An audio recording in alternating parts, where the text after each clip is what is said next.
Katika Mahakama Kuu Kanda ya Mbeya, Barnaba Daudi Mtweve, huyu ni mtuhumiwa mwenye umri wa miaka 56, mkazi wa Chunya, alipatikana na hatia ya kuhukumiwa kunyongwa hadi kufa kwa makosa matatu.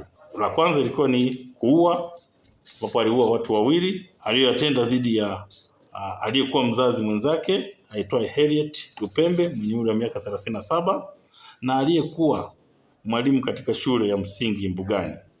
Na pia alimuua mtu mwingine ambaye anaitwa Ivan Tatizo mwenye umri wa miaka 15. Huyu alikuwa ni mwanafunzi wa kidato cha pili katika shule ya sekondari Isenyera. Lakini pia alijaribu kumuua mtoto wake aitwaye Haris Barnaba Mtweve aliyekuwa na umri wa miaka 5 akiwa ni mwanafunzi wa darasa la kwanza katika shule ya msingi ya Ken Gold. Hukumu hiyo imetolewa na Mheshimiwa Jaji Mfawidhi wa Mahakama Kuu ya Kanda ya Mbeya, Mheshimiwa Joachim Charles Tiganga, Juni 3 mwaka 2026.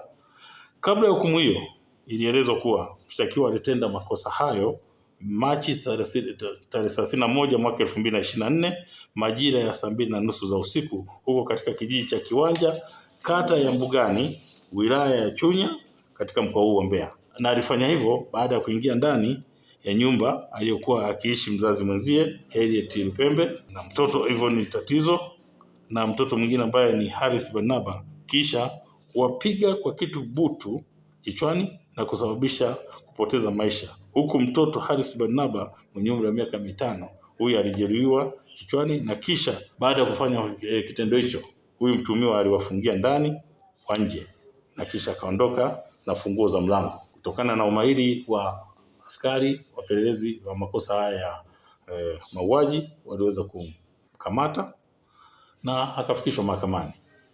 Na hayo niliyosema ndio hukumu iliyotolewa baada ya waendesha wa mashtaka wa serikali ambao ni wakili Rajabu Msemwa, wakili George Seni na wakili Dominic Mushi ambao waliweza kuendesha hiyo kesi. Kwa hiyo wakiwa mahakamani hapo, waliomba mahakama kutoa adhabu kali kwa mujibu wa sheria ili iwe funzo kwa watu wengine wenye tabia kama hizi, ili kukomesha vitendo vya mauaji na ukatili kwa watoto au kwa watu katika jamii ambazo tunaziishi.